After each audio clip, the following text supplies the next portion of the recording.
Hi, welcome to another episode of A Well-Designed Business. If you are listening in real time, it's New Year's Day, 2018, and I'll take a minute here to wish you the happiest and healthiest of New Year's. I also wish for you that this is your best year in business yet. I hope you've written some goals down, and I hope you have written down the action steps that you intend to take in order to achieve those goals.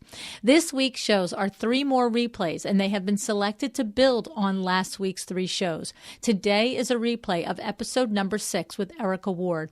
I love this conversation because Erika embodies the concept of businesswoman first, interior designer second. And make no mistake about it, if you are running your own firm, if you plan to be successful, then you must wrap your brain around this concept, business person first, interior designer second.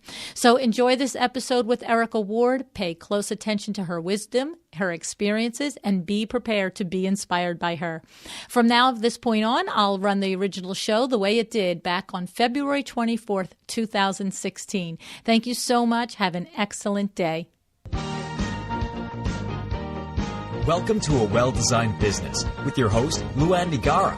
Luann has a lifetime of experience building a multi-million-dollar business with her husband and cousin, and she knows the challenges you face in your interior design business.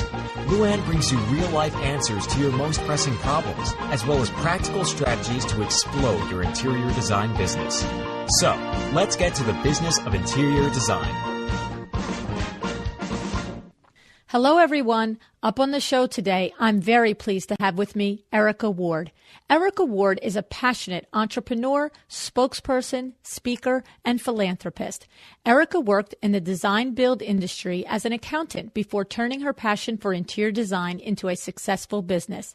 Named by the Atlanta Tribune as having one of the top design firms for 2 consecutive years, Erika is a highly sought-after expert whose work has appeared in House Beautiful magazine, Better Homes and Gardens magazine, Fox 5, Huffington Post, HGTV.com, and many others.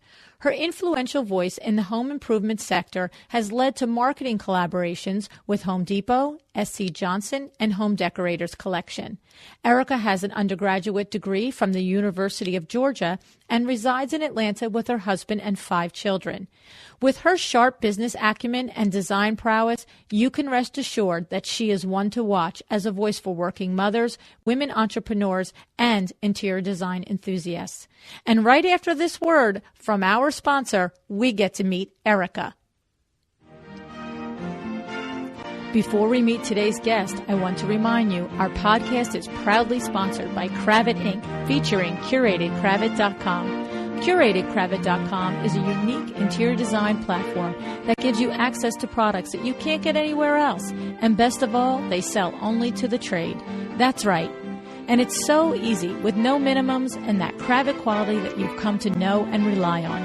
Check them out at CuratedCravat.com. I know you won't be disappointed. Well, good morning, Erika. Thank you so much for joining me on the show today. I really appreciate your taking the time out to be here with us. Good morning, Luann. I'm so glad to be with you this morning. Thank you for inviting me. Yeah. So I'm very excited to have you on the show. I've told you a little bit in our discussions how impressed I am by your business. I found you on Instagram, and from there I went to your website, and you are, a rock star, have to say. Oh, wow. Thank you so much for that. I mean, for people out there listening, you have almost 8,000 followers on Instagram, almost 1,000 followers on House, 4,000 followers on Facebook. Twitter, I think, is at like 9,000 followers or something, right? Yeah. So for somebody that has, spent a little bit of time in each of these areas trying to build those, I'm very well aware of how remarkable that is. It's not just, that doesn't happen overnight, and it doesn't happen with, oh, by the way, maybe we'll grow our Instagram account. That's right. Yeah. Yeah. So I'm very excited. Very organic. Yes. Yeah. I'm very excited to sort of get into the nitty gritty about that. So tell me, so let's start there. Tell me about building that whole social media platform for yourself. How did you go about it? Well, sure. So I started my blog back in like maybe 2009, 2010. And it was just a blog at the time. And then I gradually added on the other social media channels, I think the first being Twitter and then Facebook. And so what I think I did to actually grow that was just really share pertinent information to people about matters that they really cared about some of their design dilemmas. I would tweet tips. So, like, say I did a top 5 tips on how to, transform your bedroom to a romantic oasis. I tweet one tip, then put tip number 2, tweet the next one. And so with Twitter, there are some people that are there looking at it in real time.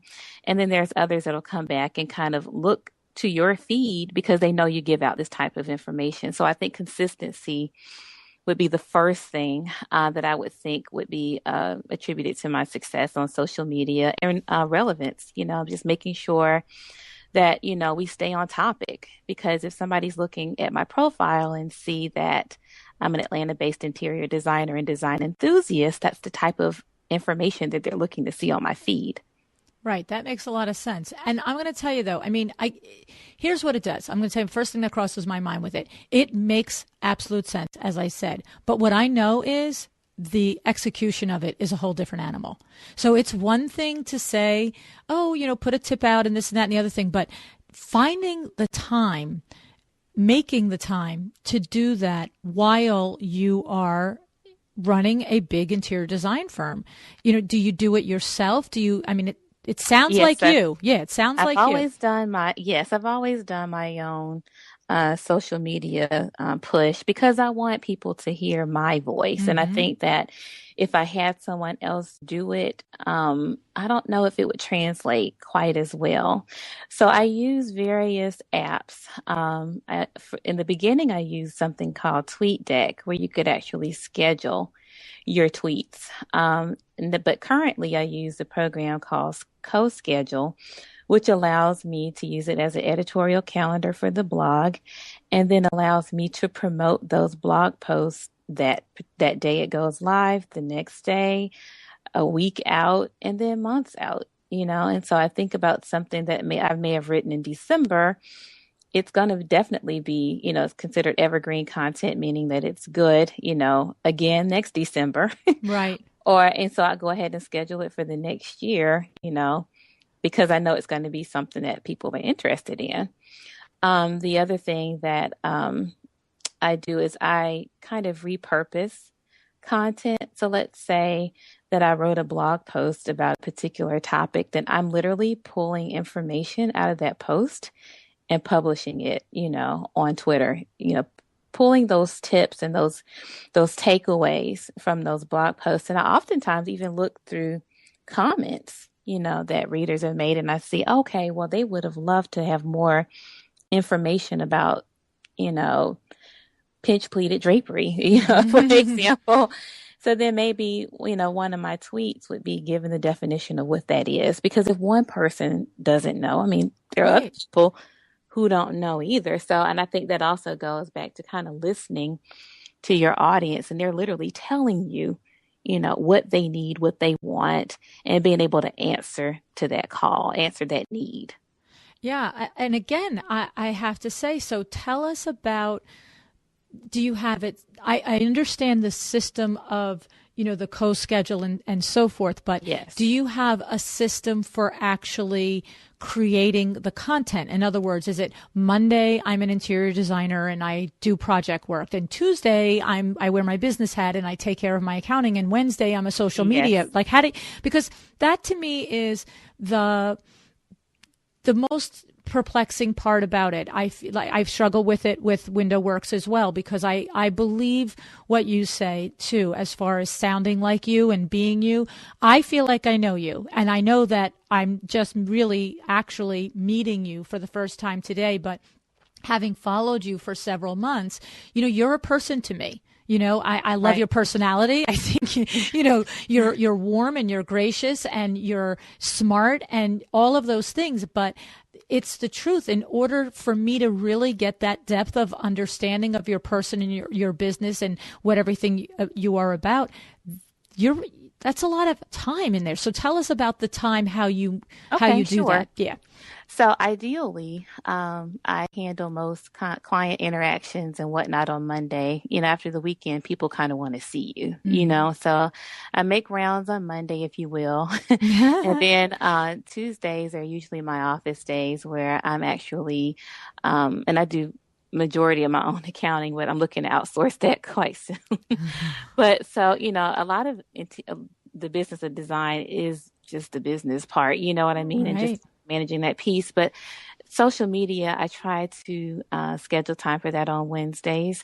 And it does not mean that all my posts go out on Wednesdays. It means that my scheduling happens then on Wednesdays. And it's nice to have a framework or a plan, for your time. It doesn't always happen the way that I plan, but at least it's something that I can always refer back to if I feel like I'm off track.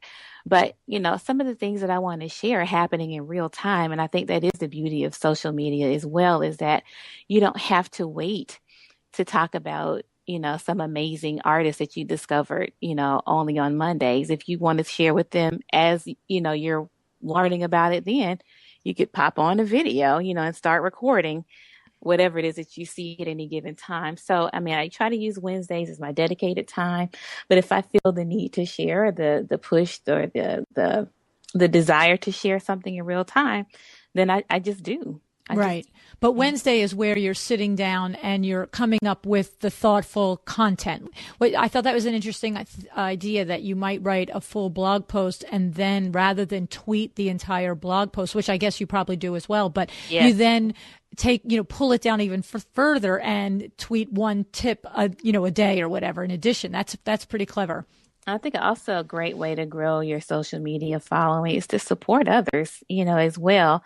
There is a wonderful community of designers here in Atlanta, in which we've kind of made our connections first via social media, and then of course meeting in person at these various events, and then even going as far as to promoting something that they're in or congratulating them on some great accomplishment, and just really having that's how you establish relationships, just being a genuinely supportive person and being able to acknowledge them publicly without feeling that there's any threat, in reducing the amount of business that you get, because we all are doing the same thing in the same city, but I don't feel like me congratulating or promoting another designer in my city is going to take away from my message, if you will. Oh, I agree. Definitely. There's always enough work for everybody to go around, and the more you are, like you said, positive and promoting and sharing of other people's stuff, it always comes back to you.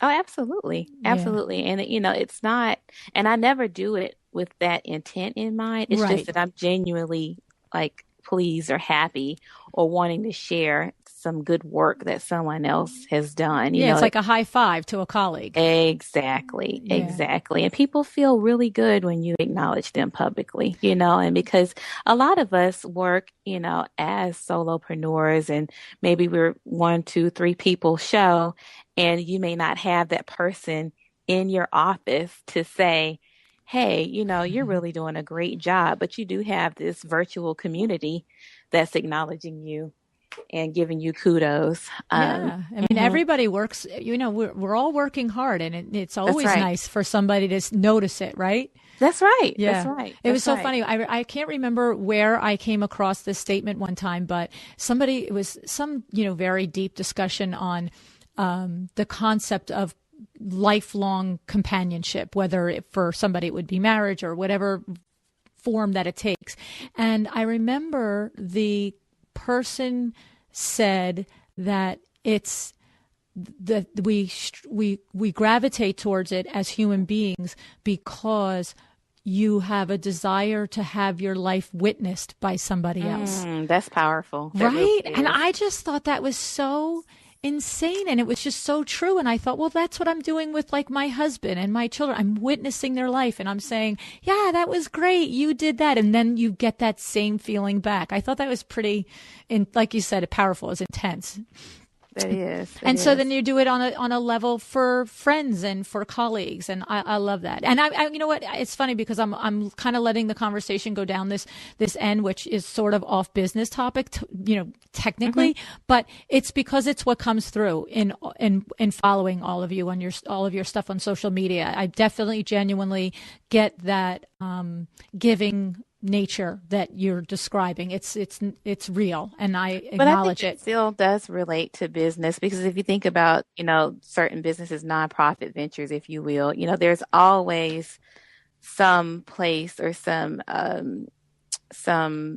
group of people in place that focuses in on community affairs, or giving back. And because that's what I just think you're supposed to do. We aren't created here to just be, a reservoir. We need to be kind of a distribution center, and Right. the more you give, the more you give back. I mean, the more you get back, and it's just reciprocated over and over again.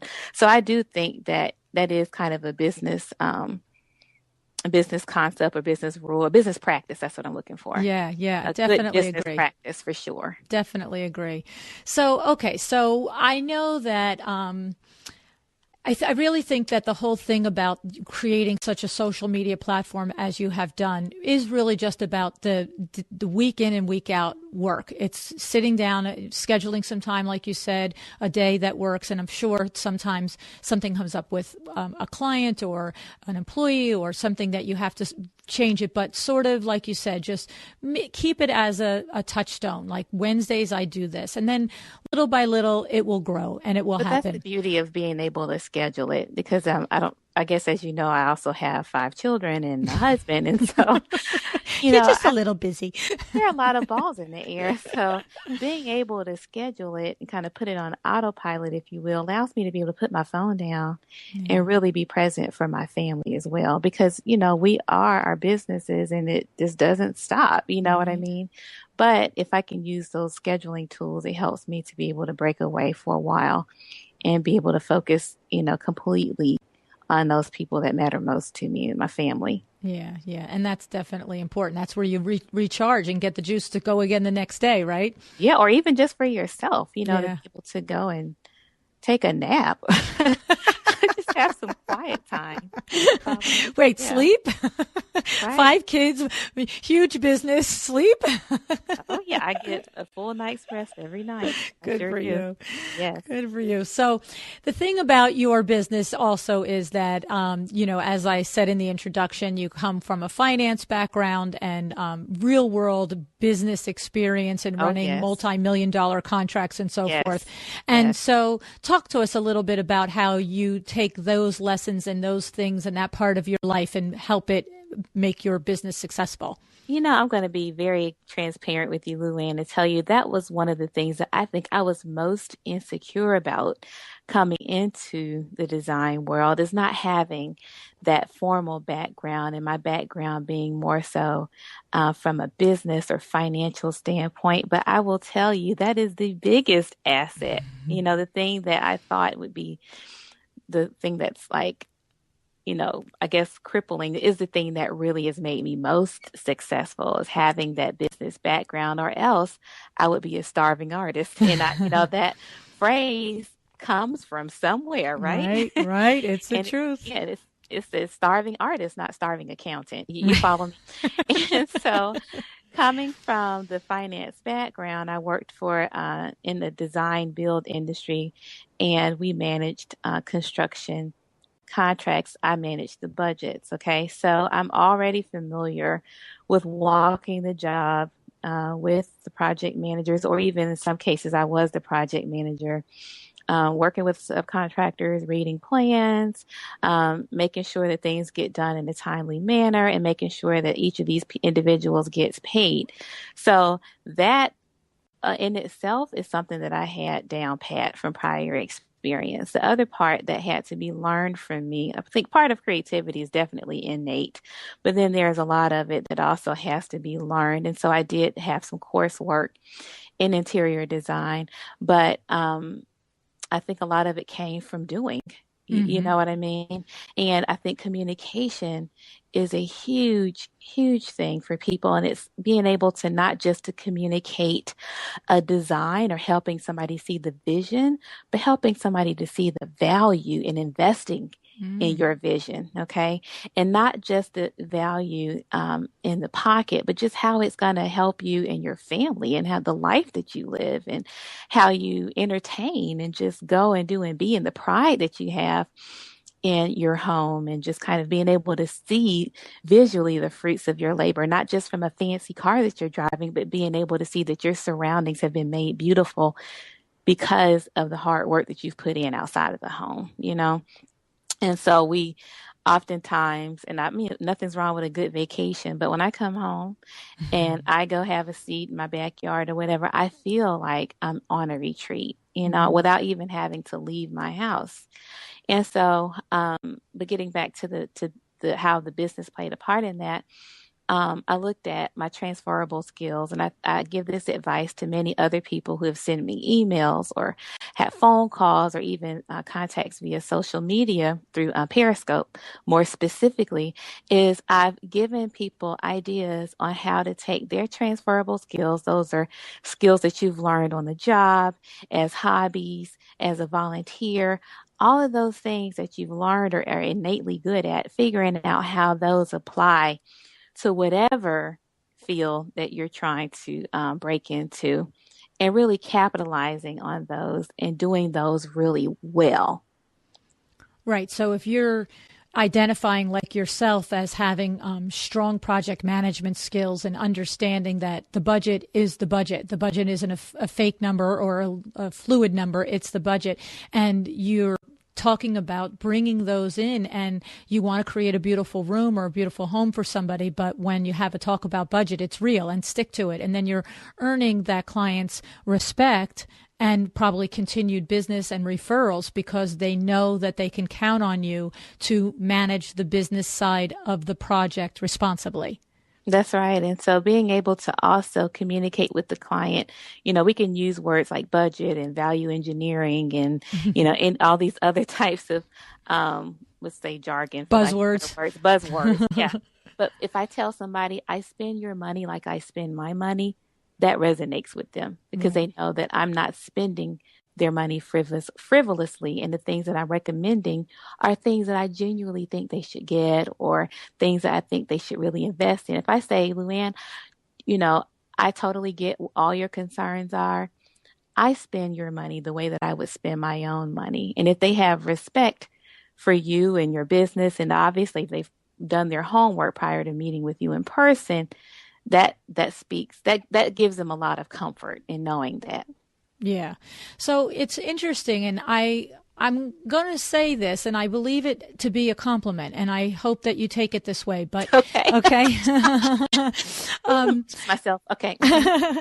It's an interesting flip on the head. So for instance, what I'm understanding is that if we were just to say something in a broad description of 3/4 experience to 1/4 experience. So we're going to say in a broad measure that 3/4 of your experience, truthfully, is in business and project management and finance, and 1/4 of your experience at the outset of your firm, certainly not at this point, was interior design experience.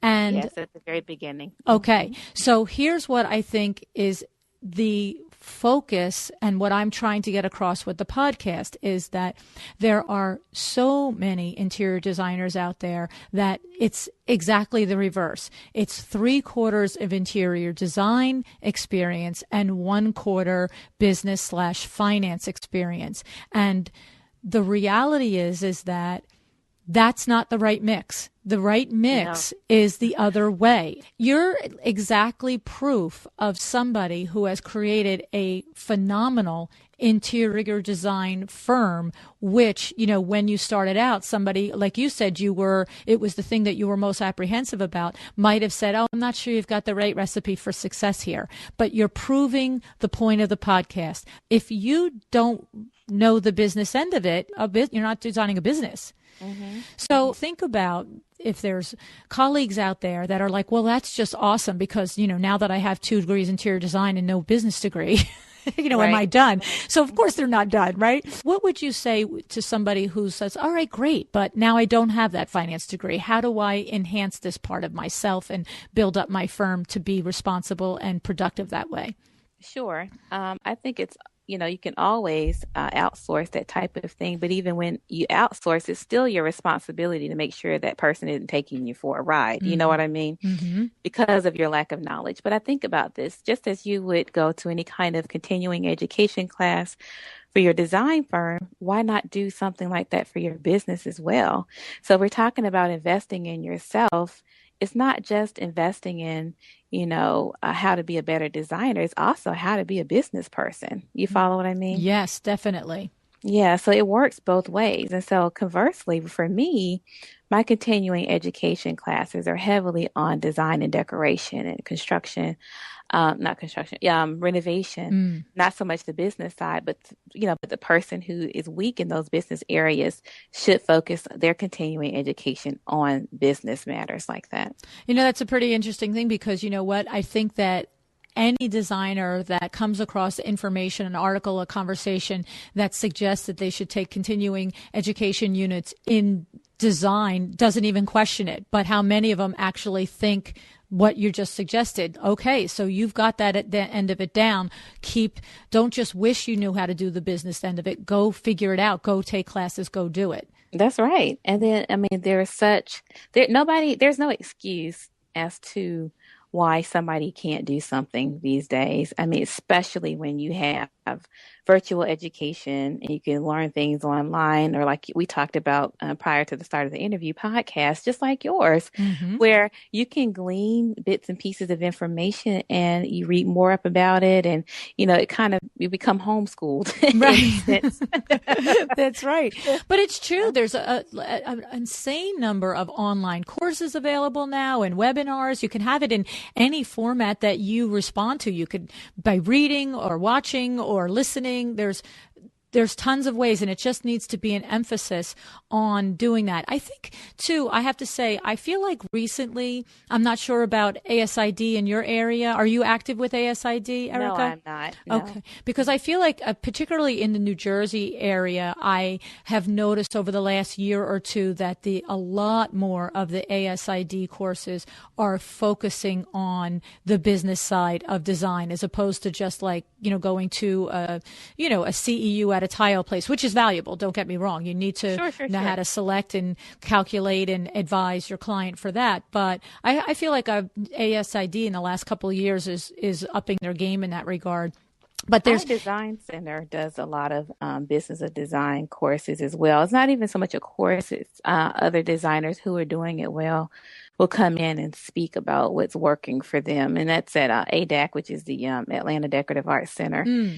Yes. And so they've been doing some things like that. And I don't know I can't say they're doing it because of me, but I know I've written in the past about the need for that type of programming to be in place. And I think they've responded. And I'm sure I'm not the only one that's requested that. So, it's all well and good to talk about somebody else's inspiration and what inspires them to do this, that, or the third. But I think there needed to be more meat. Right. You know what I mean? Because in all honesty, and I don't know, this may upset some people, but design is really subjective. It's influenced by personal feelings, tastes, or opinions. So it's like I can see something that, experts really are going crazy about, and I think that is so ugly. And I've thought that to myself, but this is artistry. This is art. That's right. Whereas numbers are not subjective. You're either profitable or you're not, right? That's right. You either are in the red or, you're making it happen. That's it. That's terrific. You know what? We're going to take a little break here just so that we can hear from our sponsor, and then we'll be right back with Erika. Our sponsor for today's episode is CuratedCravet.com. CuratedCravet.com is a trade-only resource for all of your interior design needs, from furniture to accessories. Their platform is so comprehensive, offering the finest in furniture, floor covering, lighting, wall decor, bedding, and much more. Fabulous products that you won't find every day. With CuratedCravat.com, your business just got easier. The process is so simple and the results are unbeatable. Just design, click, and your items will be delivered right to you.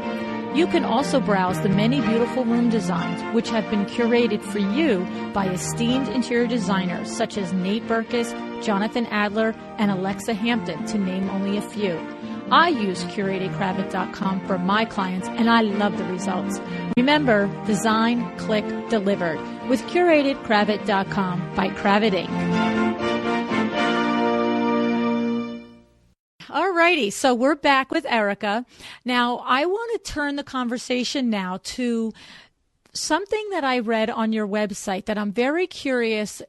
I can read it. I'm not an intelligent person, but I really want to know what it means. It says that you work close in branding with Home Depot, Home Decorators Collection, some of these national companies. What does that mean exactly? Are you doing licensing products with them? Tell us about that. Okay, so what I'm doing with these brands are working closely with them on various campaigns. So if you think about their marketing departments and kind of they have push for each season, whatever kind of product it is, what kind of messaging they're trying to send out. And traditionally, we look at larger companies using a celebrity, okay, as a face for a campaign or for a product. But what they're doing now are using influencers in these individual industries. And so I think the influencers are the ones that the everyday people that you can relate to. Just as you said earlier, you felt as if you knew me Right. through my social media efforts. And so with that said, I partner with companies that I use personally. And I also make sure that these campaigns or pushes are something that I would even do myself prior to, sharing them with my readers. So what you're doing or what I'm doing in turn is helping them promote. So they are asking, me to, I guess, be like their, and I use the term celebrity very loosely. But like a spokesperson for them. Yeah, that's exactly what it is. And they call them either spokespersons, they call them brand ambassadors. Okay. And so what it does is allows me to talk to you from a consumer standpoint as a friend to recommend a specific product. This is saying, hey, Luann, I'm recommending you check out Home Decorators Collection. This is what I've done a big promotion with them last year before last, where I used all of Home Depot and Home Decorators Collection products to redesign my living room. I mean, not my living room, my dining room, excuse me. Oh. And so, that whole thing was, hey, you can use Home Depot for more than just, screws and hammer. You can also buy a beautiful dining room table. And then you can buy this light fixture. And this is how you put this together. And so it was something that's still in place in my house today. And we were able to capture a total of I think 5 or 6 commercials that are aired on web TV. And these are people that have followed me, on the blog, or they follow my business, and they're able to see me alongside a larger brand, I think, which also established more credibility in your field, right, to know that a company wants to put their name next to yours. And, that says a lot to me as well about the work that I'm doing. But it also lets me know that I'm a trusted voice in my respective area. Yeah, definitely. And how did it begin? Did you they seek reach it out out? to me? No, they reach out to me. So I think what happens is, and this is even more important again, why you are very conscious about what you put out there in social media, because you have brands who are looking, to see if you're willing to, if they're willing to take a risk on you. Right. They don't want to see about the Friday night party and then it's the thing we tell our kids when they go to college, don't put it all out there. Right. They spend millions of dollars every year building brand respect and recognition, and they're not going to take the gamble of putting their name next to someone who would tarnish that. Right. Okay. And so did one approach and then from there the others rolled in, or was it That's like, right. That's exactly what happens. You have one, it just takes one, and it takes a promotion to be done well. And because what it does, it lets the other brands know, oh, she's safe. yeah, That worked out really well. Let me look into this and see who she is. And so I think the next part of that becomes, and this is another reason why you have to be a business savvy person, is because you have to know what you're worth, because you're not doing any of this complimentary. There is, money paid, right. just like they would pay anybody else to be a face of a product. But if you don't know what you're worth, you won't get paid what you're worth. Right, exactly. Yeah, it all has to start from the business side of it. This is not a hobby. That's right. That's right. So here's the way that I look at it. So just because a reputable brand has come to me to ask me to do a promotion, it doesn't mean that I'm automatically going to jump at it, because guess what? You can spend that same amount of time promoting your own business to get, a direct return on that, because the people who've hired me to help push their product, the Home Depot product, aren't necessarily looking to hire me as an interior designer. They're do-it-yourselfers. Exactly. Right. It's a different market. Okay? It's a different market. Right. So I had to decide what was in it for me to partner with them to do that. And if I can't see how it can be a mutually beneficial situation, because I don't need to just have my face on the video just to be on there, but what can it do ultimately for my business and for my brand as well? So, and is it worth my time? Because that was a huge time commitment. I think for doing the video alone, it was probably maybe 2 weeks, and these are like 8-hour days recording. Oh, wow. So basically the business is on hold for 2 weeks. That's right. So you have to weigh all of those things. And I think we live in a society that's very hungry for fame, but you can't do that at the expense of your business. So you have to make sure that whatever compensation you expect will cover the time that you would have spent, doing business for yourself, creating business for yourself. Business. That's right. Yeah. That's right. That's right. So that brings me to another question then, and I was going to ask it in relation to the social media platform that you've created, but it ties in all together. So, like, for instance, I mentioned earlier in the discussion, you have a large number of followers on all of your platforms. How does it convert for you? What do you get direct clients from Instagram, or you get direct clients from House and not so much Instagram, but they find you? What do you, because it's a big effort for somebody out there thinking about taking their 300 followers to 8,000 followers. That's not happening, overnight, and it's not happening once every 6 months. So if somebody's going to contemplate, all right, I'm going to do this. I'm going to dig in. I'm dedicating 1 day a week. I'm going to learn all this technology, and I'm going to sit and write great content. What's your payoff on it? What do you feel like your value you're getting from it? Okay. So what this does is help me create multiple streams of income. Through my social media efforts, I do get clients, because these channels help them to kind of vet me prior to even calling me. They feel like they already know me by the time I walk into their homes. So it gives these potential clients a chance to know me before I come into their, and to see what I can do as well before I come into their home. So that's one source of income. The brand partnerships, ambassadorships, spokesperson roles, that's another stream of income. Another one is writing. You mentioned House. I've written almost 200 articles for House. Oh, wow. Yeah, and each of those articles have been compensated. I've written articles for Costco, their publication, and this is not anything about how to buy in bulk. This is all related to interior design. And so, being able to be present on social media opens you up for numerous opportunities to be paid for your knowledge beyond just as an interior designer doing interior design work for individuals. It allows you to glean income from larger companies who need you for videos or quotes or whatever the case may be, or for you to contribute an article. Okay, then it also gives you a platform, because if you're interested in at some point writing a book, or taking all of this information that you've given, or that I've given out since 2009, 2010, and breaking it down to books, You Right. know, that gives me an opportunity to already have, you know, a fan base in place or a follower base in place that are already, you know, waiting for me to give them more. And I come out with this book, then, you know, it's kind of selling itself. You know, these people already know you.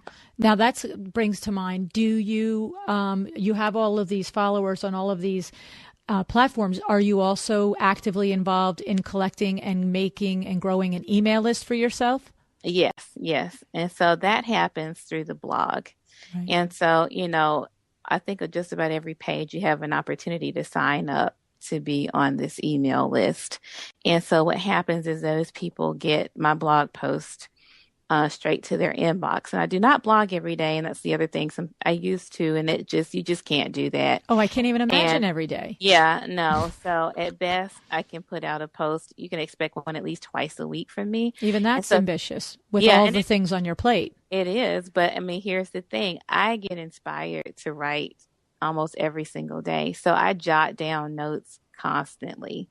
And so what happens is I go back and that's, you know, I told you I sit down on Wednesdays. I look at all the notes that I've put together and then I can see where an article is forming, you know, and it's something that I didn't just write in one sitting. It's something that I've been working on over time.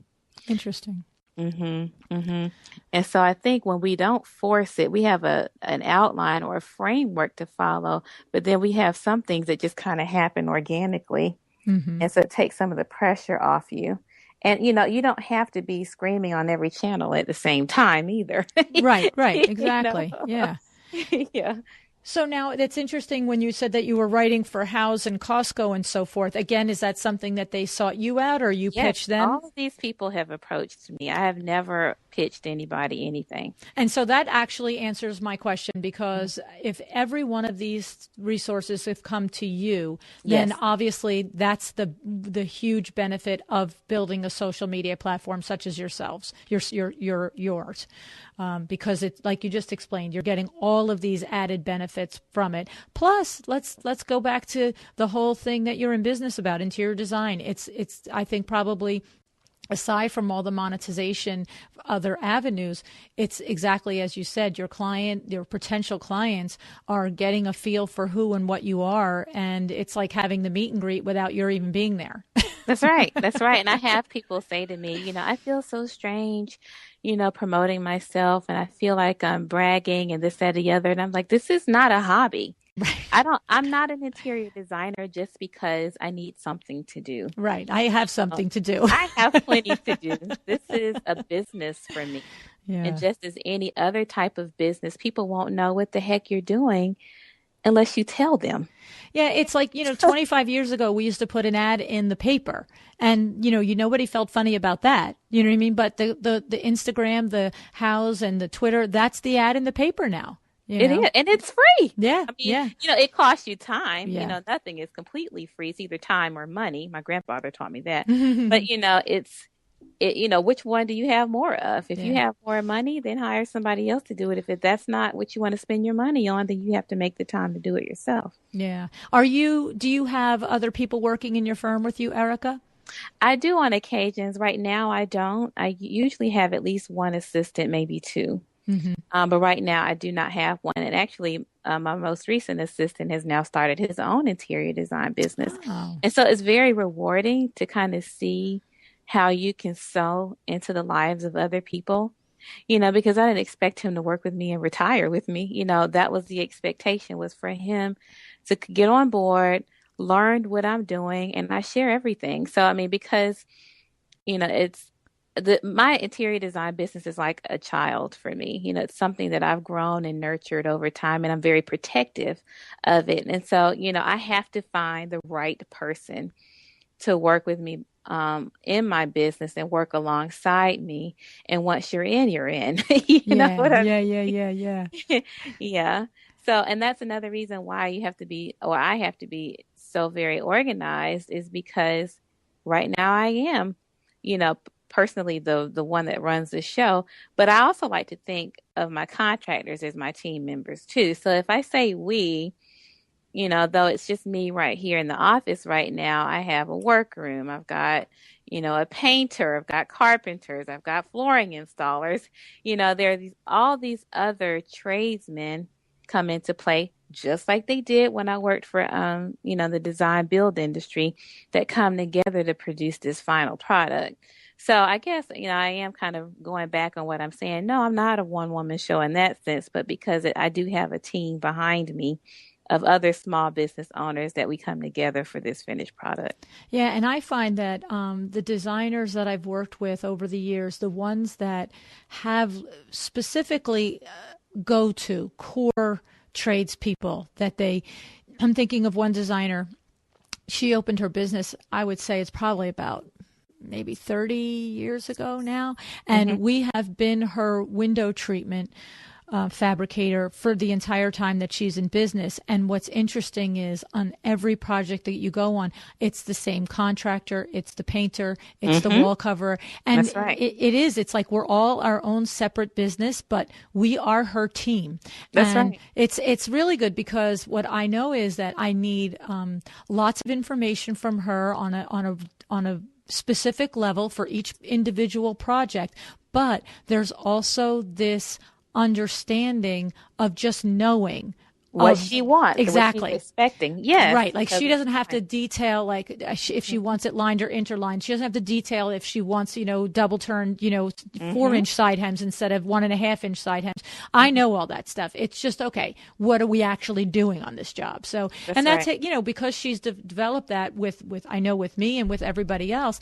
Half of the details are inherently understood by all of us. And then what happens is her projects reach such a really insane level of beauty and production, because she's not really trying to say, don't forget to do this with the drape. She can only, she has to focus. She only has to focus on the most amazing parts of it, and really make sure that we live up to where her vision is going.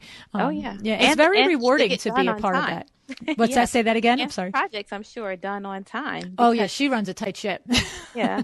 Well, see, the other thing I tell people too, I said, they say, oh, it's just so hard to find good people. But when you find your good people, you have to treat them really well. And I like to think that the people that I have working with me on my team, that I do just that. If I know that I have a full day of installation, I'm making sure that I have lunch on site for them. Oh. It's to keep them nourished. And plus, you don't want anybody to stop working, but but they've got to eat. They got to eat. It's true. Yeah. And that's very, very nice of you. You know what I mean? Like I would, it's not that it's never happened for us and our team, but it would certainly not be something that we expect. But I do see the value in it from both sides, the appreciation from the vendor. But for you, they're not like now driving a half hour to lunch and then having lunch for a half hour and then driving back to the project. It's like sit down and eat for 20 minutes and let's get back to work. But see, it helps the people who are working as well, because they could possibly go to another job after mine. They didn't have to waste that time, going out and doing all of this thing. But it just becomes a cost of doing business for me. I build that in kind of, as a cost of doing business, and it just helps everything go smoothly. And if I need a special favor, I don't call them for those very often. But when I really need something, my people are there for me. And, I just don't ever take that for granted. And I tell them that all the time, how much I appreciate them. But in telling them, you also have to show people as well. And it goes a long way. I mean, as a vendor for many interior designers, it goes a long way when you feel as a vendor that you're understood and appreciated by the person hiring you. There's no question. And it's the truth. There's certain times when you get a phone call from that designer and what they need from you, and you're thinking to yourself, oh my goodness, I don't know how I can do that. And then you just go, well, yeah, but we're going to move heaven and earth. Let's figure it out. Right. That's right. We're going to do this for her. Yes. Because, the ones that value you and appreciate you. Or him. Yes. Yeah. Yes. Or him. Exactly. Absolutely. Totally true. So you know what? I think that, I really want for people listening to go to your website, and you'll give us that information in a few minutes. And I've tried to express what I've learned by following you and your social media, and the respect that I have for you that I've gained by watching your social media. And I really want other people to experience that too, because it's clear that you are running a business first and a design firm second, and that together it's an amazing little empire you've got going on there in Atlanta. And I really do congratulate you. Thank you so much. I really do appreciate you. Yeah. And it helps me to know that I'm reaching I'm accomplishing my goal, because that is what I want you to see. Yeah. I have one question for you. You've shared a lot of advice. There's no doubt about that. But if you had to say one last thing, as something to say to somebody that's starting out and just do this, think about that, please consider this. Is there something that comes to mind? Oh, yeah, there's a lot of things that come to mind. So I'll try to narrow it down for you. But interior design, unless you are producing a product, you have a product line or something like that, it's not something you're going to get rich off of. So a lot of it's profitable and you can definitely make a living, but you're not going to get rich off of being an interior designer. Unless, of course, like I said, you have your own product lines and things like that. So what that means is that you have to really love working with people. Right. You really have to be able to be a good communicator, because most of my clients are all very different and they communicate in different ways and their backgrounds are different. And so you have to be able to be fluid and adjust. You can't take anything personally. You can't have thin skin, because you are in a service industry. Mm-hmm. You are a service person, and this is a luxury service. So it doesn't mean that you don't make people treat you with respect, but there's sometimes where, I guess it depends on the person that you have to show them how to treat you, but still, again, you're a professional. So that's the other thing. Get around people who you can learn from and who you can help as well, because there's nothing better than being in a mutually beneficial relationship. It may not always be 50-50, but at least sometimes it is, you know what I mean? Or sometimes you might be getting more, that other person might be getting more, but just make sure that you're in a reciprocal relationship and talk to other people, ask questions, reach out for help. And you will find the one, but make sure you also help yourself too. Right. There's so many resources out there. A simple Google search can sometimes answer your questions, so don't waste people's time. Let's see, what else could I say? You will be a therapist, and a trusted person for your clients. And it does not mean you go out and you repeat to anybody what your client says to you. That's a confidential relationship between you and your client. All of the things that I just mentioned are character type pieces of advice about, having character and being a person of character, because the main thing is that you want to gain somebody's trust. I mean, that's it, period, point blank. That doesn't mean you have to do anything perfect, but if they trust you and you're being honest about things, they can also trust you to fix something if something goes wrong. So trust, I think, is the first and most important thing. The most important thing that I think a person can have in a business or as a business professional. Trust. I agree. You have to be able to convey to each person that you work with, both the client and like we discussed, your other vendors, that you are a person of your word and that you're reliable. Yes. Yeah. Yes. Because nothing happens beyond, nobody wants to work with you if you might be that person, but if you can't convey it, you see, if you're not that person, well then, just stop right there. But if you are, you do need to consider, how do you convey it? Like you said, you can't just tell your vendors you appreciate them. You have to show them. And it's the same with your clients. You have to show them you appreciate them, based on holding their confidences and respecting their budget and transparency. Yes. Transparency. Yes. Yeah. Terrific. Well, I really, really thank you so much for sharing your information with us today. And as I said earlier, I definitely encourage everybody to go to check out everything that you're doing. And I'm going to tell everybody out there that's really not engaging in social media at a high level yet, please don't be intimidated when you see what Erika is accomplishing and then knowing that she has 5 children, a husband, and a business. But maybe try and be inspired by it and maybe attack one thing that she's doing so well. So before you leave, would you please tell us where people could find you and look and see all the different things that you're doing? Sure. You can go to my business site, which is erikaward.com. That's ErikaWard. There is a link to my blog, which is called Blue Label Bungalow. And all my social media channels, Facebook, Twitter, Pinterest, Instagram, and Twitter, are all Mrs. Erika Ward. That's awesome. Erika, again, truly thank you so much. I appreciate the value that you brought to all of us today. And I know it's going to be helpful to colleagues out there. Thank you. I sure hope so. And thank you so much, Luann, for having me today. All righty.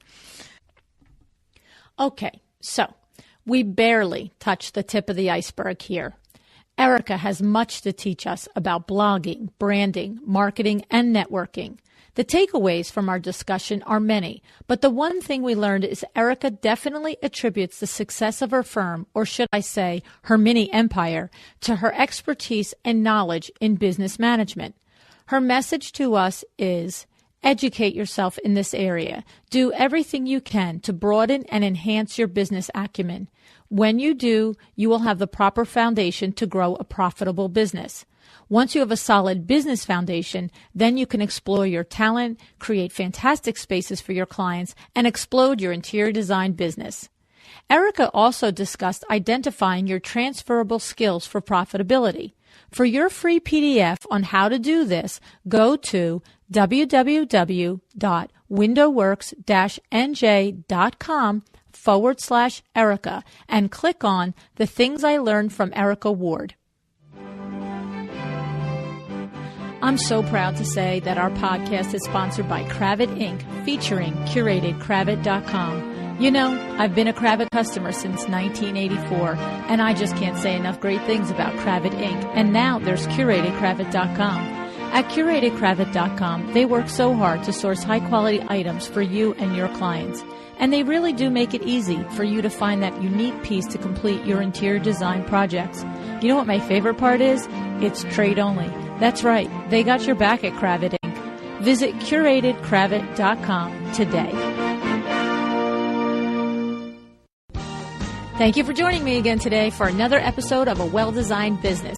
This podcast is a production of WindowWorks in Livingston, New Jersey, your trade resource for custom window treatments and awnings.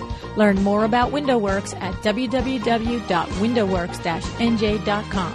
All of our music is original music by Room 2 Productions. Please contact us if you want to learn more about original music for your business or your events.